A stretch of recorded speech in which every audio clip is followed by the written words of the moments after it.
雞蛋營養豐富，係唔少人嘅每日食量，但都有人怕食多咗會膽固醇超標。飲食從頭學系列最後一集講解到底一日可以食幾多隻雞蛋？市面出售未經冷凍嘅雞蛋，又會唔會增加食安風險呢？雞蛋可能係大家每日都會食嘅嘢，佢營養豐富，大約60%嘅蛋白質嚟自蛋白，而蛋黃除咗有蛋白質，仲有多種維他命、奧米加3、卵磷脂、膽鹼等等，比蛋白嘅營養仲要豐富。雞蛋咧，等於好似牛肉啊、豬肉啊嗰啲咧，都係一啲比較完整啲嘅蛋白質嚟嘅。蛋白質當中咧就有一啲我哋好緊要嘅一啲叫做 essential amino acid， 即係話一啲我哋唔能夠身體製造出嚟嘅氨基酸，咁我哋必須要靠食物去製造嘅。氨基酸咧，我哋必須要齊晒嗰20種咧，我哋先幫到身體去完全可以製造，幫我哋去細胞修復啦，或者去建立一啲肌肉啦，譬如話係膽鹼啦，仲有一啲嘅維生素啦，其他食物未必冇。不過但係咧，雞蛋咧係相對起其他食物有呢啲嘅成分咧，相對比較容易吸收嘅。即使雞蛋有營養，但一隻雞蛋就有大約200毫克嘅膽固醇，令唔少人都擔心食多咗會超標，而食少啲或者唔食蛋黃。我哋喺個成分表裏邊通常都見到佢係膽固醇啦，咁但係點解我哋都會認為雞蛋咧都可以係唔使擔心咧？因為其實雞蛋裏邊咧佢仲有一啲奧米加3啦，甚至佢有啲卵磷脂啦，咁呢啲各類嘅成分咧，其實都幫我哋身體咧製造一啲更加好嘅膽固醇添。所以咧，其實我哋食雞蛋千祈唔好將個蛋黃抌咗佢，應該成隻嚟食嘅。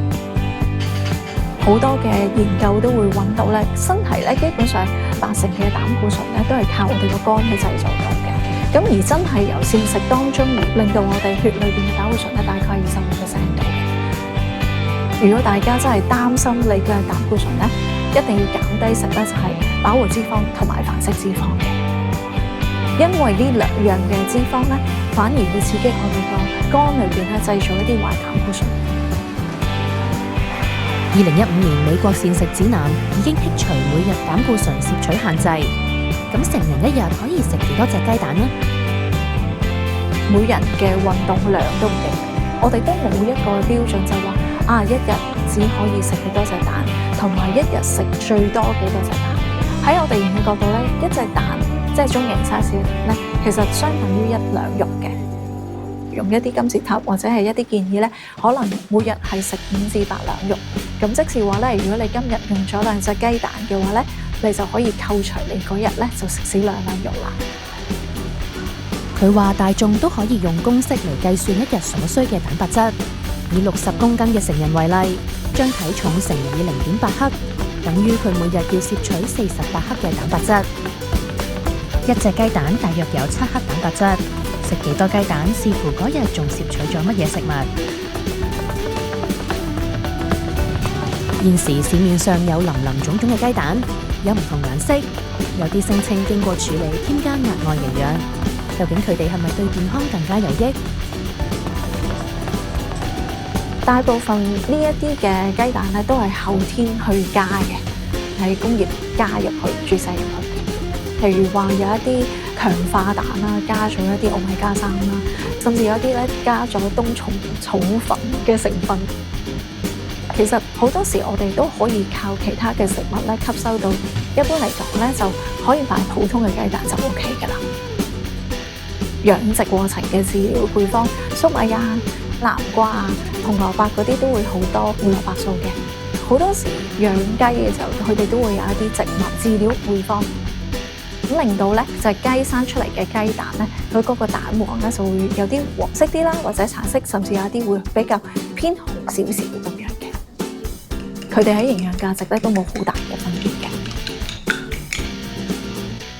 我哋都希望你可以煮到啱啱好，過分嘅煮熟，令到佢本應嘅氨基酸拆散咗，已經 break 咗啦，咁令到佢咧就會硬咗。佢就會產生一個綠色嘅血嘅，其實都係一個化學嘅轉變嚟嘅。就算有少少綠色咧，其實都唔需要過分擔心嘅。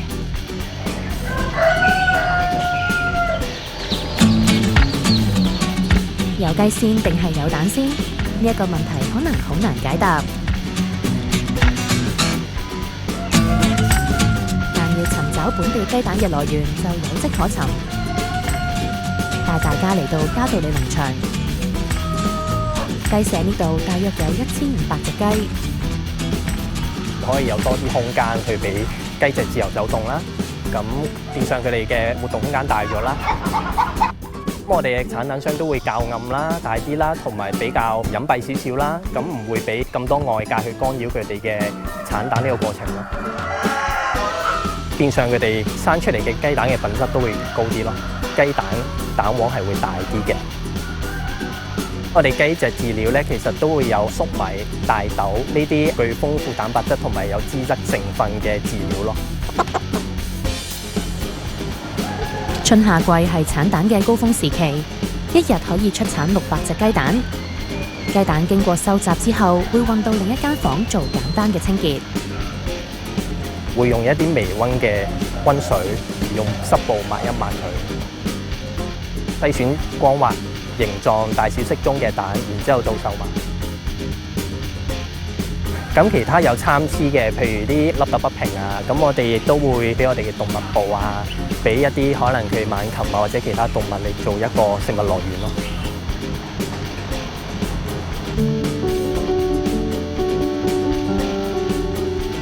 仔細睇，蛋殼上面有好多細嘅窿，亦帶有一層保護膜。食安中心提醒，買咗雞蛋放入雪櫃儲存之前，千祈唔好用水清洗雞蛋。雞蛋亦要即洗即用。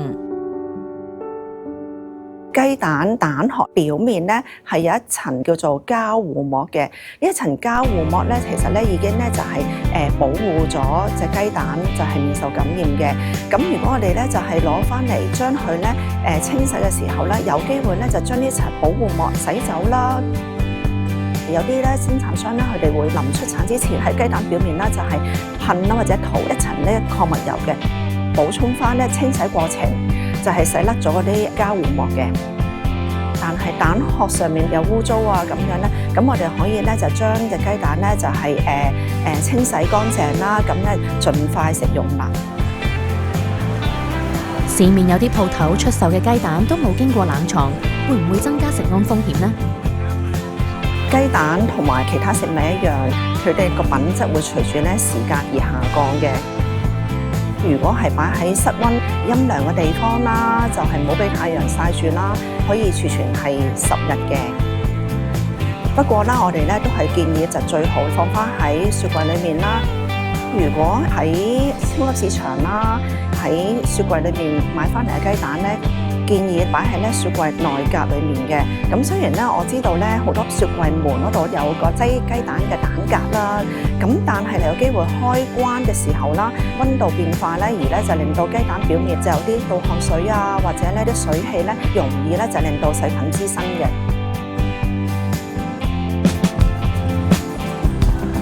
布丁、梳芙里班戟、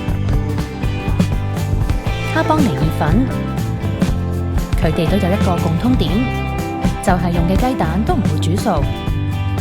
專家話，生雞蛋如果冇經過巴氏德消毒，有機會含有沙門氏菌。雞蛋感染沙門氏菌咧就有2個途徑嘅。母雞本身咧，佢係已經咧帶有沙門氏菌啦，可能咧喺佢個生殖器官嗰度咧，雞蛋個蛋殼仲未曾形成嘅時候咧，就已經可以感染咗隻雞蛋啦。當雞蛋去排出體外嘅時候，有機會染污咗雞嘅糞便啦。健康人士感染咗咧沙門氏菌咧，都有機會咧係可以好嚴重㗎。症狀可以咧係有發燒啦、肚痛啦、作嘔作悶啦、肚屙嘅。而咧就係一啲高風險人士啦，例如係孕婦啊、嬰幼兒啊、老人家啊，又或者免疫能力比較差嘅人士啦。如果感染咗沙門氏菌咧，佢哋嗰個症狀咧可能會比較嚴重啦，甚至有併發症啦，同埋會死亡嘅風險嘅。